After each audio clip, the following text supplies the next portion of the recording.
ஒரு சின்ன புதிர் கதை.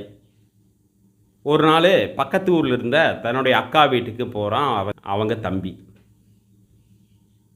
அப்போது அக்கா வீட்டில் இல்லை. அக்காவுடைய மக மட்டும் வீட்டில் இருக்காங்க. தன்னுடைய மாமாவை பார்த்தோன்னே அவங்கள வரவேற்று நாற்காலியை கொண்டு அவங்க முன்னாடி அமர சொல்கிறாங்க. அப்போ அவங்க மாமா கேட்குறாங்க, எங்கம்மா அக்காவையும் காணோம் மாமாவையும் காணோம், எங்கே போயிட்டாங்க அப்படின்னு கேட்குறாப்புல. அதுக்கு அவங்க மகா சொல்கிறாங்க, அம்மா நேற்று இறந்த பிணத்துக்கு உயிர் கொடுக்க போயிருக்காங்க அப்படின்னு சொல்கிறாப்புல. அப்பா தலையில்லாத நாயுடன் செடியில்லாத காட்டுக்கு போயிருக்காங்க மாமா அப்படின்னு சொல்கிறாப்புல. அவர் சொன்னதை புரிந்து கொண்ட அவங்க மாமா, சரி எப்போ வருவாங்க அப்படின்னு கேட்குறாப்புல.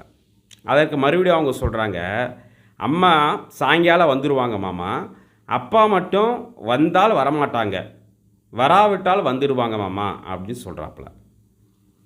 சரிப்பா நான் போயிட்டு இன்னொரு நாளைக்கு வர்றேன் அப்படின்ட்டு அவங்க மாமா கிளம்புறாரு. அதுக்கு அவங்க சாப்பிட்டு போங்க மாமான்னு சொல்கிறாப்புல.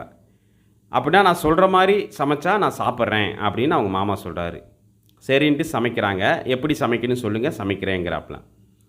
வள்ளி என்ற சோறாக்கி, வாளி அப்படிங்கிற கறியாக்கி, நக்கு அப்படிங்கிற இலை போட்டால் நான் சாப்பிடுவேன் அப்படின்னு சொல்கிறாப்புல அவங்க மாமா. அப்படி சொன்ன மாதிரியே சமைச்சிட்டாங்க. அதுக்கடுத்து சாப்பிட்ருக்காப்புல மாமா.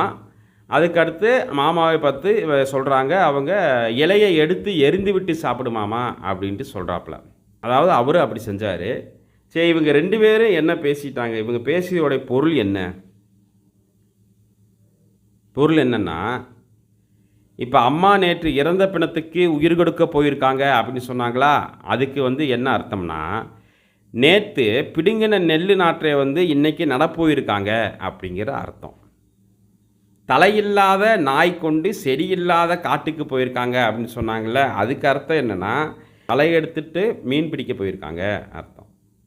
அவங்க வரும் பாதையில் ஆற்று தண்ணி வந்தால் மீன் பிடிப்பதாக வரமாட்டாங்க, ஆற்று தண்ணி வரலைன்னா வந்துடுவாங்க அப்படிங்கிறதான் பொருள்.